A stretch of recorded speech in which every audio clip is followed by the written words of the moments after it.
नवारण मंत्र की डेफिनेशन दे रहे हैं यहाँ पर। वांगमाया ब्रह्म सुस तस्मात् षष्ठं वक्त्र समन्वितं सूर्यो वां श्रोत्र बिंदु संयुक्तष्टा तृतीयकः नारायणेन सम्मिश्रो वायुश्चाधर युक्ततः विच्छेन वार्णकोर्ण स्यान् महानंददायकः। अब उन्होंने पहले यहाँ पर प्रणव बता दिया आप लोगों को कि देवी का प्रणव क्या है। यहाँ पर बता दिया माया बीज ह्रीम, ये देवी का प्रणव है। तो ओम विष्णु का प्रणव है, या पुरुष जो देवता होते हैं उनका प्रणव होता है। शक्ति का प्रणव है ह्रीम। यहाँ तक कि जो उनके जो एम इत्यादि ये भी प्रणव ही होते हैं भगवती के। जब क्लीम मंत्र कहीं आएगा बीज मंत्र, तो वो शिव शक्ति जोड़े में होते हैं, उनका आकर्षण मंत्र उसको बोलते हैं। ठीक। तो आप लोगों को नवारण मंत्र सबको पता ही है। ओम नहीं लगाएंगे क्योंकि इसमें तो भगवती का प्रणव लगा ही है ना।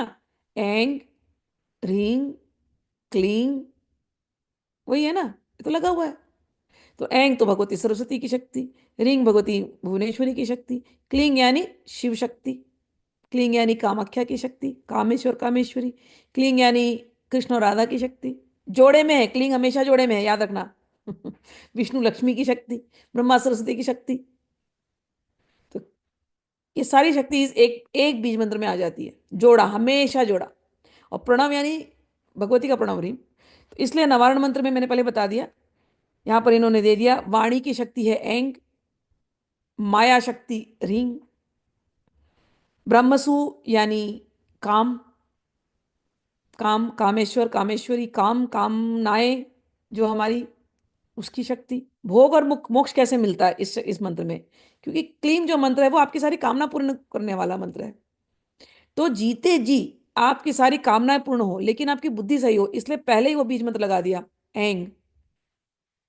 ये बुद्धि को सही रखेगा, ये सरस्वती का बीज मंत्र है, ये बुद्धि को सही रखेगा और वाणी की देवी सरस्वती पर ये असर करता है। तो एंग को वाग बीज मंत्र भी बोलते हैं, वाणी का मंत्र भी बोलते हैं, ठीक है ना। तो वाणी आपकी सही हो, बुद्धि आपकी सही हो। अभी आजकल आप लोग देख रहे हो कुछ तो एक हुआ है ना कि वाणी से कुछ गलत निकल गया तो कितना बवाल मचा है। किसी के बारे में चल रहा है, आप लोगों को पता है, केस नहीं बताऊंगी नहीं, बट मैं बता रही हूँ कि वाणी में अगर गलती हो गई तो सारा किया करा एक मिनट में धराशायी हो सकता है। इसलिए जो लोग इसका मंत्र जप रहे हैं, हमारे यहाँ हमेशा सरस्वती का आह्वान है।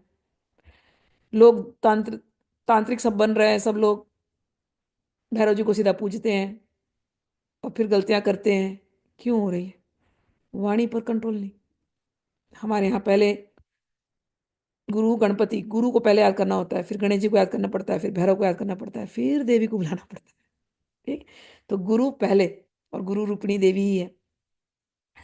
तो ये जो ऐंग मंत्र है ना, ये वाणी का मंत्र, ये गुरु का भी मंत्र है। गुरु को जब नमस्कार करते हैं तो गुरु को योनि मुद्रा में ऐंग बोलते हुए नमस्कार करते हैं। ये इतना सूक्ष्म है इसकी बातें, और इतना ये इम्पोर्टेंट है। तो योनि मुद्रा दिखाएंगे और गुरु को नमस्कार करने में, और ऐंग मंत्र का उच्चारण करते हैं। ठीक। ये भी एक बात है। ऐंग इज गुरु, ऐंग इज वाणी, ऐंग इज सरस्वती, ऐंग इज राजमातंगी। ठीक। रिंग तो आपको पता चला गया, भुवनेश्वरी, माया बीज, ब्रह्मसु काम, कामनाएं सारी पूरी करने के लिए, क्लीम बीज। और उसके बाद जो है उन्होंने कहा कि छठा व्यंजन अर्थात च, फिर उसके बाद उसका आ का आकार यूज किया तो चा, और फिर म यानी सूर्य की शक्ति, चा मुंडा।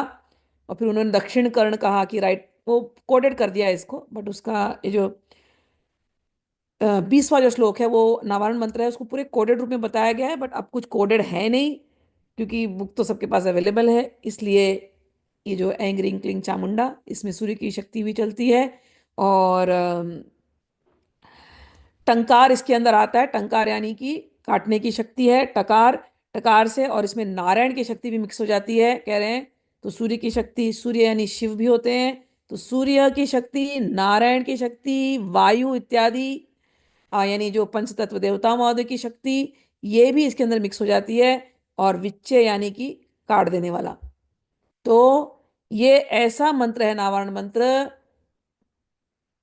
कि ब्रह्मसु वहां से शुरू होता है, जो कि सब आपकी इच्छा कामनाओं को पूरी करता रहेगा। सारे देवी देवता आपके फेवर में रहेंगे, आपके साथ प्रसन्न रहेंगे। इसमें सूर्य की शक्ति, नारायण की शक्ति, शिव की शक्ति, देवी की शक्ति सब चल रही है।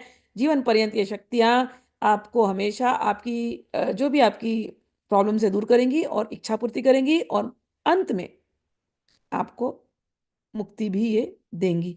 तो इसलिए जब कोई ये मंत्र करता है, अपने लिए करेगा, कई बार जीवन में बहुत उथल पुथल होगा, क्योंकि ये मंत्र ऐसा है। लेकिन एक बार उथल पुथल होकर के आपके जो पुराने कर्म फल थे, राशि फल थे, जब नष्ट हो जाएंगे, जब आप एकदम शुद्ध पवित्र हो जाओगे, धीरे धीरे बुद्धि आने लगेगी, और ये जपते जपते एंग जपते जपते जपते जपते जपते बुद्धि एकदम पवित्र हो जाएगी। जब गुरु का आशीर्वाद आपके अंदर पूरी तरह से आएगा, तो आपका जीवन एकदम सुंदर होता जाएगा।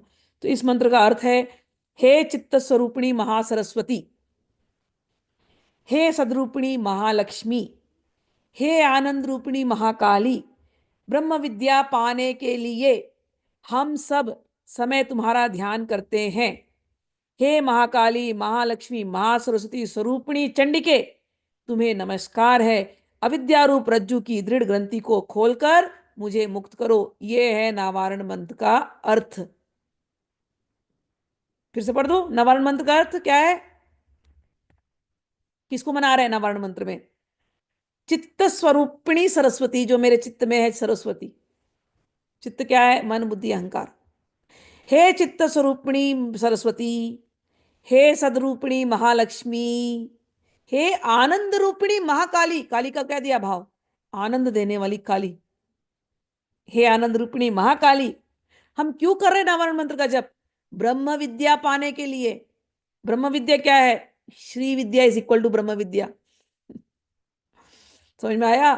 तो हम ब्रह्म विद्या को पाने के लिए ये जप कर रहे हैं, ये ध्यान कर रहे हैं। हे महाकाली, महालक्ष्मी, महासरस्वती स्वरूपिणी चंडिका देवी। कितना स्वरूप, कितना सुंदर स्वरूप चंडिका का दिया। हम डरते हैं ना चंडिका से, काली वाली नहीं दिखती, इतनी भयंकर नहीं दिखती चंडिका। कैसे दिखती है चंडिका? आह, प्यारी सी, पहले महाकाली, सुंदर सुंदर, डस्की ब्यूटी। फिर महालक्ष्मी, यानी सज धज के आके बैठ जाई। वो जो काली थी, काली क्या करेगी? पहले सारे जीवन के सारे प्रॉब्लम्स को दूर करेगी, हिला हिला के सब कुछ। हंसेगी, हंस हंस के सब कुछ निकाल देगी, रजोगुण तमोगुण को दूर, और जीवन एकदम सारे प्रॉब्लम्स को दूर। अब क्या करेगी? फिर सर लक्ष्मी बन करके आके बैठ जाएगी एकदम सुंदर से आपके घर में। वैभव, ऐश्वर्य, धन सब कुछ आएगा। और फिर बुद्धि फिर से आसुरी ना हो जाए, इसलिए वही काली लक्ष्मी बनी, फिर वही लक्ष्मी सरस्वती बन करके आप सबकी बुद्धि में बैठ जाएगी। फिर बुद्धि भी सही, लक्ष्मी भी सही, महाकाली फिर ये ख्याल रखती रहेगी। और जब काल रात्रि, मतलब जब जीवन का अंतिम समय आएगा, ये लेकर के जाएगी अपने धाम में। तो हे चंडिका, तो ये सुंदर रूप है तेरा, महाकाली, महालक्ष्मी, महासरस्वती, ये चंडिका का असली स्वरूप है। आपको नमस्कार है। क्या करो हे चंडिके? तुमसे एक ही प्रार्थना है। क्या? ये जो अविद्या रूपी जो रस्सी में जो हम बंधे हुए हैं ना, इसको, अविद्या रूपी रस्सी को तुम काट दो। इस ग्रंथि को, इस अविद्या रूपी, इस अज्ञान रूपी ग्रंथि को काट करके हमें तुम मुक्त करो।